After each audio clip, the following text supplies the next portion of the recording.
Hello and welcome to Folger Encores. I'm Drea Brown and I am happy to be able to be with you today.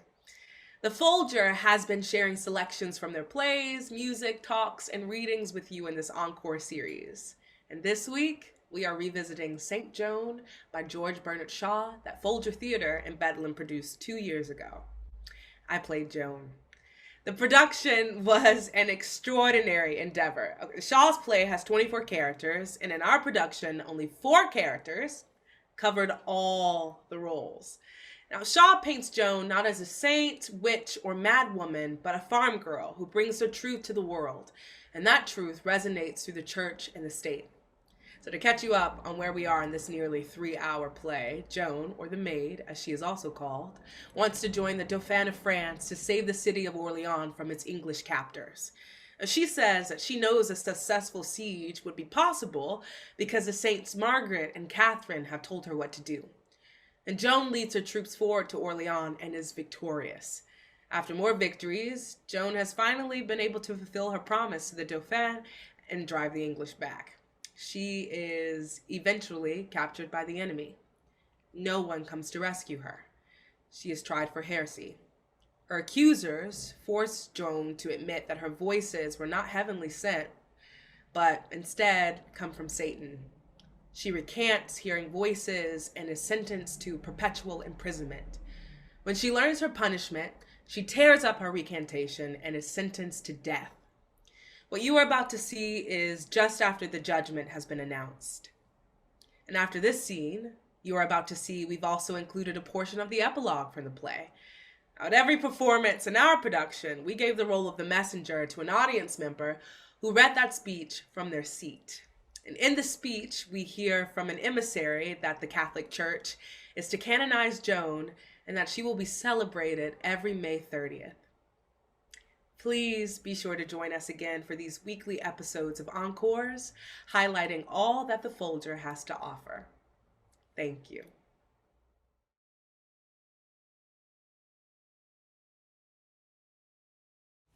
Now God be praised, my brothers.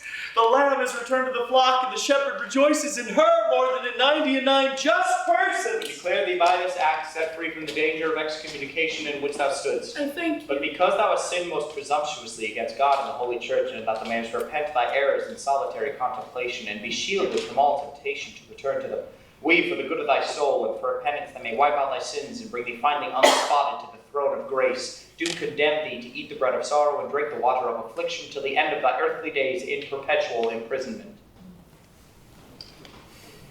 Perpetual imprisonment? Am I not meant to be set free? What? Set free, child. After such wickedness as yours, what are you dreaming of? Give me that writing. No! Light a fire! Do you think I dread it as much as the life of a rat in a hole? My voices were right. Yes. They told me that you were fools, and that I was not to listen to your fine words, nor trust to your charity. You promised me my life, but you lied.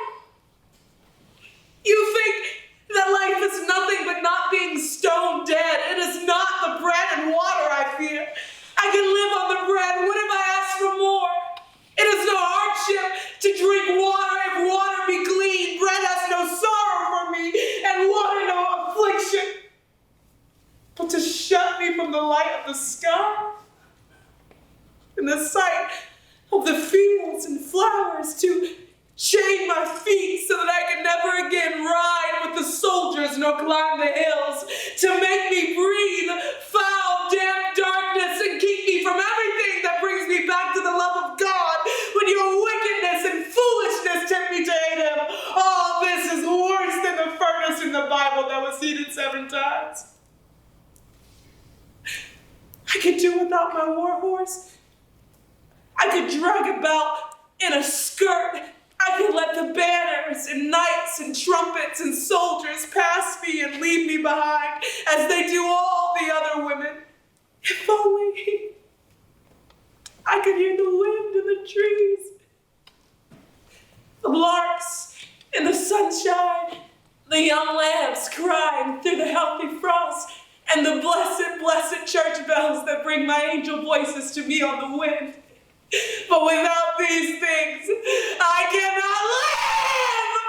And by your wanting to take them away from me, or from any human creature, I know that your counsel is of the devil, and that mine is of God.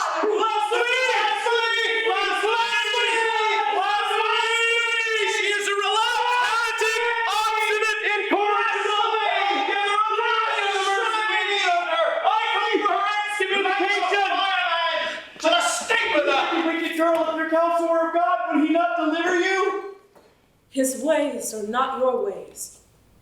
He wills that I go through the fire to his bosom, for I am his child, and you are not fit that I should live among you. For that is my last word to you.